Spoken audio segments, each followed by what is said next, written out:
Shalom Bapak dan Ibu sekalian, selamat mendengarkan khotbah dalam channel ini. Jangan lupa like dan subscribe. Terima kasih. Shalom Ibu, nama saya Natasha, saya dari Bandung. Saya berumur 13 tahun. Wow, luar biasa, ini anak remaja 13 tahun ya. Saya ingin memberikan kesaksian bagaimana Tuhan mengubahkan kehidupan saya menjadi lebih baik. Amin. Dulu saya selalu dipenuhi rasa khawatir dan juga kegelisahan.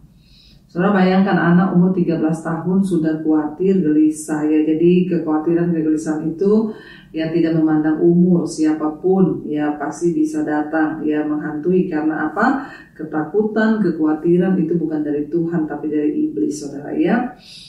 Dulu hidup saya selalu dipenuhi rasa khawatir dan kegelisahan karena selalu saja muncul pikiran-pikiran aneh dan juga macam-macam. Seperti salah satunya pikiran ya, saya kadang-kadang tiba-tiba berpikir salah satu keluarga saya mengalami kecelakaan. Padahal saya lagi tidak ngapa-ngapain. Tiba-tiba saja pikiran itu muncul. Dan kalau sudah begitu saya jadi takut ya. Saya ketakutan kalau hal itu benar-benar terjadi. Ya, dan saya selalu berdoa dalam nama Tuhan Yesus. Saya terus berdoa agar tidak ada lagi pikiran yang macam-macam, ketakutan, kekhawatiran. Saya juga sebelumnya pernah berpikir kalau Tuhan sudah meninggalkan saya dan Tuhan sudah tidak mau mengampuni dosa saya karena selalu saja ada pikiran aneh-aneh. Padahal saya juga selalu berdoa agar Tuhan menjauhkan saya dari pikiran-pikiran seperti itu. Tapi saya tetap berusaha untuk mendekatkan diri kepada Tuhan. Namun saya baru sadar kalau saat itu saya berdoa tapi tidak dengan iman. Lalu satu saat saya mulai mengikuti mesbah doa dari Ibu Debbie. Awalnya yang mengikuti itu ya saya itu hanya ikut-ikutan saja awalnya karena ya setiap hari mama saya rutin ikut ibadah mesbah doa. Tapi semakin hari saya mengikuti mesbah doa, hati saya semakin tenang, saya juga terhibur. Dan sekarang puji Tuhan Ibu sudah tidak ada lagi pikiran-pikiran menakutkan, gelisah, takut seperti itu. Terima kasih pada Tuhan Yesus, terima kasih juga buat Ibu Debbie. Ya, Tuhan Yesus memberkati Ibu sekeluarga, amin, amin, amin. Luar biasa saudara ya, anak umur 13 tahun. Makanya saya juga berdoa supaya saudara ya ajak anak-anakmu untuk senantiasa dekatkan diri pada Tuhan, berdoa, berserah. Ya kita tidak tahu, bayangkan nih anak 13 tahun sudah mengalami ketakutan, kekhawatiran, gelisah. Makanya saya juga sering kali dapat konseling, Bu, anak saya itu remaja tapi kok sekarang tuh aneh-aneh, ketakutan, sering gini. Ya semua manusia itu membutuhkan Tuhan, apalagi di akhir zaman ini kuasa-kuasa serangan, kuasa kegelapan itu semakin besar. Iblis tahu waktunya sudah singkat, karena itu iblis juga berusaha membuat kita, anak-anak kita semakin kacau dan jauh dari Tuhan. Dan kita lihat ya kesaksian malam hari ini dari seorang anak, tadi namanya Natasha, 13 tahun. Ya, dia tadinya hanya melihat mamanya rutin ikut mesbah doa. Makanya saya berkata, ya saudara, kalau saudara rutin, nanti perlahan anak-anak akan ikut. Tadinya dia hanya ikut-ikutan karena mamanya ikut mesbah doa, dia juga duduk ya. Apalagi kalau lihat di TV ya. Tiba-tiba ya dia merasa tenang setiap kali ikut mesbah doa. Bahkan sekarang tidak pernah lagi muncul pikiran-pikiran khawatir, ketakutan dan lain sebagainya. Tuhan Yesus memberkati Natasha ya. Saya berdoa, kita semua berdoa masa depanmu, hidupmu semakin dalam perkenanan Tuhan. Karena orang yang mencari Tuhan akan berbahagia. Terima kasih buat kesaksiannya, Tuhan Yesus memberkati. Dan saudara, kita akan melanjutkan pembacaan firman Tuhan malam ini. Kemarin kita sudah sampai di Keluaran pasal yang ke-13 ya, di mana kita sudah membaca tentang Paskah, sudah diatur ya, atau yang disebut juga Hari Raya Roti Tak Beragi, sehingga ya semua anak-anak sulung pada waktu itu ketika bangsa Israel ya mau keluar dari Mesir, anak-anak sulung Mesir dibunuh ya. Tuhan menyuruh untuk orang Israel mempersembahkan ya semua anak sulung lembu sapi mereka ya kepada Tuhan ya, dan akhirnya disembelih, dan pada hari itu ya mereka keluar, dan akhirnya ya diperingati sebagai Paskah Yahudi, yaitu memperingati bahwa Tuhan sudah membawa bangsa itu keluar dari perbudakan di tanah Mesir. Sehingga tadi malam kita sudah baca Tuhan berkata firman Tuhan, dan apabila anakmu bertanya kepadamu di kemudian hari, apakah artinya itu, maka kamu harus berkata kepadanya dengan kekuatan tangan Tuhan. Ya, Tuhan telah membawa kita keluar dari Mesir, dari rumah perbudakan. Ya, saudara, ya Tuhan menetapkan hari raya Paskah itu untuk memperingati bangsa Israel keluar dari Mesir, dari perbudakan, untuk kembali ke tanah perjanjian, tanah Kanaan. Baik kan saudara, kita akan melanjutkan pembacaan firman Tuhan malam ini. Kita sekarang sudah sampai di Keluaran 13 ayat yang ke-17. Kita lanjutkan. Menyeberangi laut, judul perikopnya di sana. Allah menuntun umatnya menyeberangi laut. Ayat 17, Keluaran 13 ayat 17. Setelah Fir'aun membiarkan bangsa itu pergi, Allah tidak menuntun mereka melalui jalan ke negeri orang Filistin, walaupun jalan ini yang paling dekat. Sebab firman Allah, jangan-jangan bangsa itu menyesal apabila mereka menghadapi peperangan, sehingga mereka kembali ke Mesir. Saudara, sebenarnya ada jalan yang lebih dekat, yaitu lewat negeri orang Filistin untuk menuju ke tanah Kanaan, tanah perjanjian. Tetapi Tuhan tahu, Tuhan menyuruh mereka berputar, untuk menghindari jalan negeri orang Filistin. Walaupun memang itu jalan yang paling dekat, istilahnya ada jalan potong jalan pintas untuk menuju ke tanah perjanjian. Tetapi Tuhan tahu kalau mereka lewat tanah negeri orang Filistin, mereka akan berhadapan dengan peperangan dan mereka pasti akan menyesal dan mereka akan kembali lagi ke Mesir. Saudara, dari sini kita belajar kenapa seringkali Tuhan itu nggak mau jalan pintas. Tuhan nggak mau kita itu dalam masalah persoalan kita pengennya cepat selesai, tapi Tuhan yang paling tahu lah. Makanya kita percaya bahwa Tuhan yang lebih tahu. Ada jalan dekat, mungkin bangsa itu berkata, kan ada lewat jalan dekat di sini, harusnya lewat sini masalah saya langsung selesai. Kenapa sih Tuhan bawa saya berputar lebih jauh? Karena kalau mereka melewati negeri orang Filistin akan memerangi bangsa Israel, lalu mereka akan menyesal, kenapa kita keluar dari Mesir, lalu mereka kembali lagi ke Mesir. Jadi Tuhan yang lebih tahu, seringkali Tuhan sengaja membawa hidup kita itu berputar lebih jauh, mungkin lebih lama waktunya kita diproses, tapi Tuhan tahu itu yang terbaik, saudara Ayat 18, Tetapi Allah menuntun bangsa itu berputar melalui jalan di padang gurun menuju ke laut Teberau. Dengan siap sedia berperang berjalan orang Israel di tanah Mesir. Jadi saudara, soal bangsa itu Tuhan buat rute berputar, itu urusan Tuhan. Tapi kalau kenapa Israel berputar-putar di padang gurun, itu karena kesalahan mereka. Tuhan hanya bawa mereka berputar, tapi mereka terputar-putar itu karena ketidaktaatan mereka, kekerasan hati mereka, kedegilan hati mereka, itu yang akhirnya menyebabkan mereka terputar-putar. Allah itu tidak selalu bekerja dengan cara yang instan, yang menurut kita itu yang terbaik. Jalan ini kan sebenarnya lebih cepat Bukannya memimpin bangsa Israel melalui rute langsung dari Mesir ke tanah perjanjian. Justru Tuhan membawa mereka melalui rute yang lebih panjang untuk menghindari pertempuran dengan orang Filistin. Jika Allah tidak memimpin Anda melalui jalan terpendek menuju tujuan Anda, jangan mengeluh atau menolak. Ikuti saja rute Tuhan. Dan biarkanlah kita dengan rela mempercayakan hidup kita kepadanya, saudara. Kenapa? Untuk memimpin kita dengan aman melewati hambatan-hambatan yang tidak terlihat. Dia dapat bertanggung jawab. Memang Tuhan tidak memilih jalan yang terpendek, tetapi Dia tahu jalan yang terbaik. Bukan rute yang terpendek, bukan soal cepatnya kita sampai kepada tujuan, tetapi soal Tuhan itu bertanggung jawab dan Tuhan yang paling tahu jalan mana yang paling cocok untuk kita. Jangan bersungut-sungut, percayakan saja hidup kita kepada Tuhan, saudara. Dan kita melihat di sana, saudara, dikatakan tetapi Allah menuntun bangsa itu berputar. Sebab agar mereka itu melalui padang gurun. Ya, supaya di padang gurun menuju ke laut Tiberau dengan siap sedia berperang, berjalanlah orang Israel di tanah Mesir. Kapan ya bangsa Ibrani meninggalkan Mesir? Ada dua teori, saudara.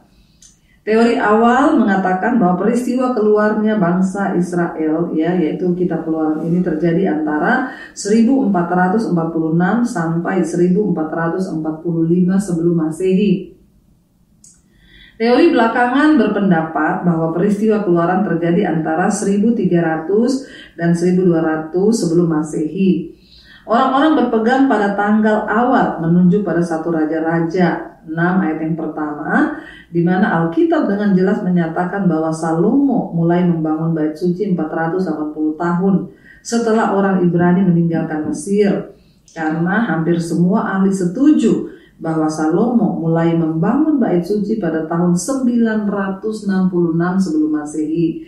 Maka tentu peristiwa Keluaran terjadi pada tahun 1446.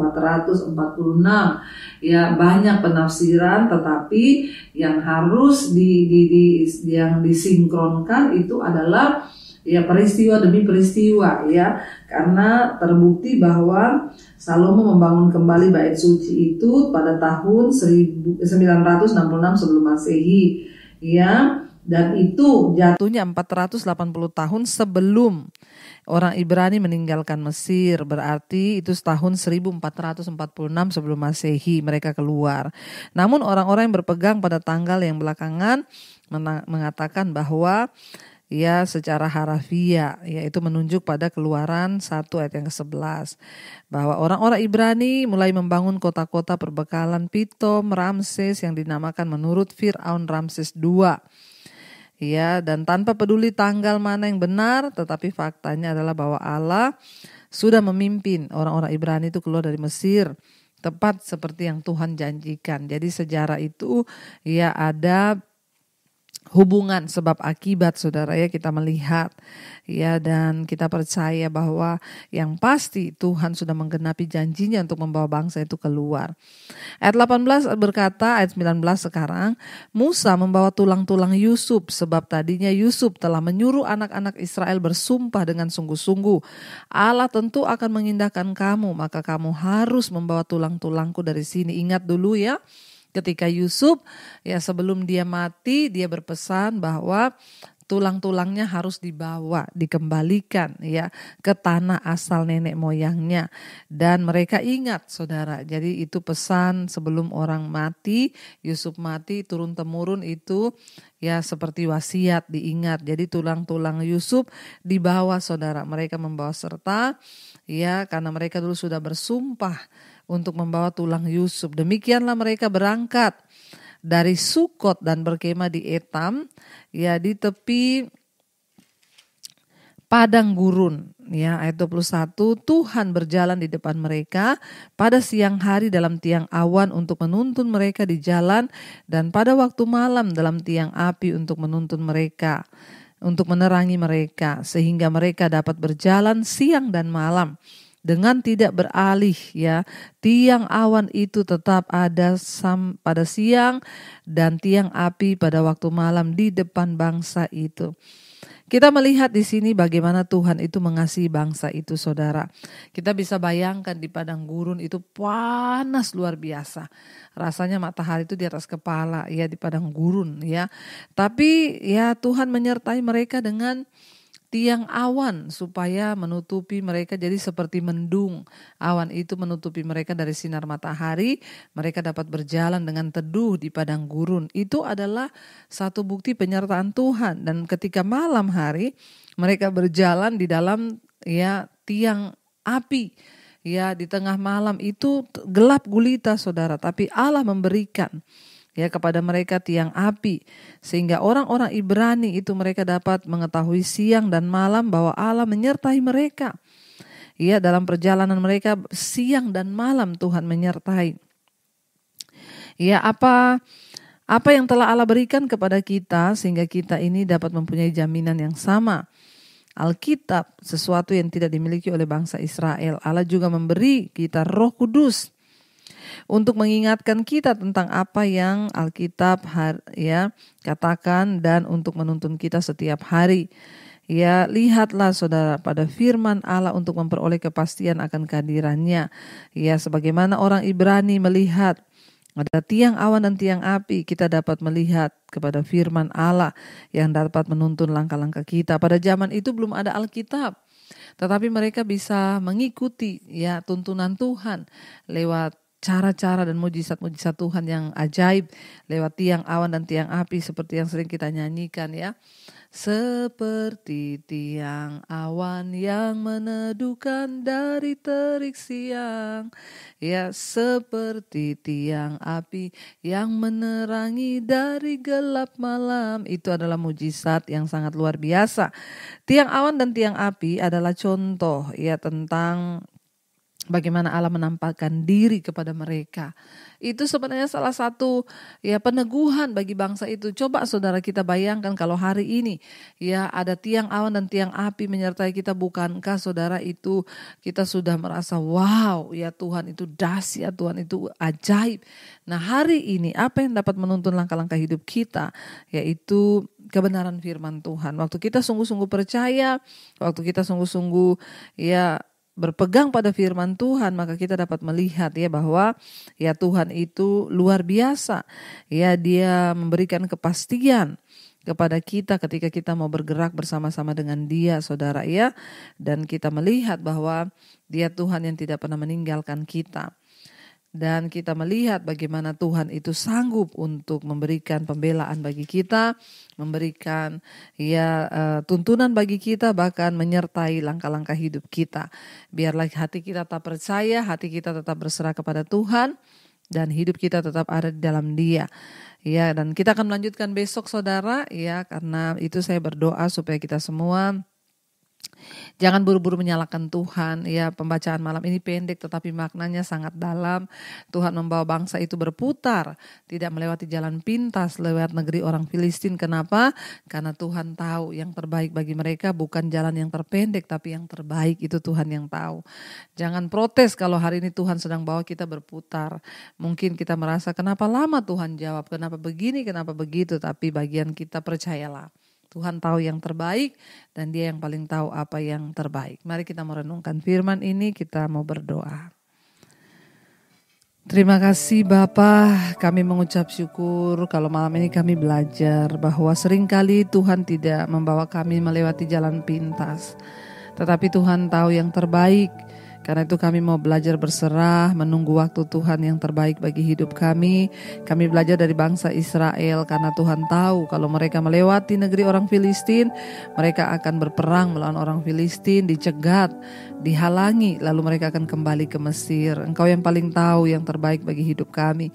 Jangan biarkan kami kembali kepada dosa-dosa kami, jangan biarkan kami kembali kepada kekhawatiran, ketakutan kami, tapi biarkan kami percaya kepada Tuhan.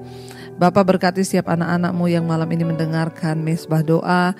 Biarlah kami mau terus percaya tiang awan, tiang api Tuhan menyertai kami. Itu adalah tanda penyertaan Tuhan yang luar biasa. Sertai setiap rumah tangga, suami, istri, anak-anak hidup dalam takut akan Tuhan. Sehingga hidup kami sungguh-sungguh berpegang pada ketetapan dan perintah-perintah Tuhan. Masa depan anak kami, jodoh mereka dalam tangan Tuhan. Engkau juga memberkati Bapa untuk setiap mereka, keluarga besar kami yang hari-hari ini sedang terbaring sakit. Tuhan jamah dan lawan. Kesembuhan Tuhan terjadi. Ampuni dosa pelanggaran kami. Kami patahkan, hancurkan segala kuasa-kuasa kegelapan. Kami berdoa di dalam nama Yesus ada kesembuhan. Mari letakkan tanganmu di bagian yang sakit dan perkatakan dalam nama Yesus kami percaya. Terima kasih Bapa, Engkau memberkati untuk setiap mereka yang ada dalam ikatan-ikatan dosa, dalam pergumulan-pergumulan hidup yang berat, kenajisan, percabulan, homoseksual, lesbian, yang terikat dengan roh perselingkuhan, kenajisan, kami berdoa dalam nama Yesus Tuhan patahkan, hancurkan. Yang terikat dengan rokok, minuman keras, obat-obatan terlarang, narkoba, kami berdoa dalam nama Yesus Tuhan lepaskan juga Bapa. Kami juga terus berdoa Tuhan untuk setiap mereka yang terikat dengan amarah, kepahitan, dendam, yang terikat dengan kekhawatiran, kecemasan, ketakutan, kami tolak, patahkan, hancurkan dalam nama Yesus. Berkati dan lepaskan setiap mereka dalam pergumulan, hutang piutang, keuangan, pemulihan ekonomi, yang ingin menjual aset. Tuhan turut bekerja mendatangkan kebaikan agar setiap persoalan di hidup kami Tuhan boleh menjadi jawaban. Kami menyerahkan hidup kami, bukan menyerahkan persoalan kami, tapi hidup kami. Ketika kami serahkan dalam tangan Tuhan, kami tahu Tuhan turut bekerja. Berkati setiap mereka rindu punya keturunan. Tuhan bukakan kandungan yang tertutup dalam nama Yesus. Kami percaya keturunan ilahi Tuhan percayakan. Bahkan Engkau juga memberkati setiap mereka yang berkekurangan, Tuhan cukupkan. Kami lepaskan berkat bagi bangsa kami Indonesia di dalam nama Tuhan Yesus. Engkau memberkati. Berkati dari Sabang sampai Merauke. Hujan pertobatan tercurah. Orang-orang berbalik meninggalkan dosa dan kembali kepada kebenaran. Berkati Bapak Presiden Jokowi, wakilnya, seluruh jajaran kabinet yang ada, TNI Polri. Tuhan memberkati dan menyertai agar sungguh-sungguh hidup dalam perkenanan Tuhan. Berkati bangsa ini Bapa, tanahnya, airnya, udaranya, sungainya, lautnya diberkati Tuhan. Pertanian, perkebunannya diberkati Tuhan, pertambangannya diberkati Tuhan. Engkau yang memberkati bangsa kami dengan kelimpahan yang daripada-Mu supaya Indonesia menjadi negara yang makmur, bahkan menjadi berkat bagi bangsa-bangsa. Kami berdoa Tuhan memberkati Tuhan bangsa ini di dalam nama Yesus. Bahkan berkati gereja-gereja-Mu, bangkitkan hamba-hamba Tuhan yang hidup dalam kekudusan dan kebenaran. Kami berdoa di dalam nama Yesus agar boleh terjadi penjangkauan jiwa-jiwa di atas bangsa kami. Berkati juga semua bangsa-bangsa yang ada di seluruh bumi Tuhan. Di 5 benua Asia, Afrika, Amerika, Eropa, Australia. Tuhan memberkati negara-negara bagian di dalamnya. Anak-anak Tuhan yang setia berdoa di negara mereka masing-masing. Tuhan memberkati. Terima kasih Bapa, kami percaya malam ini yang sakit disembuhkan, yang beban berat Engkau beri kelegaan. Kami buka hati dan tangan kami untuk menerima berkat Tuhan. Diberkatilah Engkau dalam hidupmu, diberkati rumah tanggamu, diberkati pekerjaanmu, diberkati kesehatanmu, diberkati keuanganmu. Dan Engkau akan menjadi berkat bagi banyak orang, karena itu terimalah kiranya berkat dari Allah Bapa, cinta kasih Tuhan Yesus Kristus, penyertaan Allah Roh Kudus menyertai hidupmu mulai hari ini bahkan sampai kali yang kedua. Tuhan Yesus datang kembali menjemput kita, namamu tercatat dalam kitab kehidupan. Dalam nama Tuhan Yesus yang percaya diberkati, katakan bersama amin, amin, amin. Tuhan Yesus memberkati, shalom.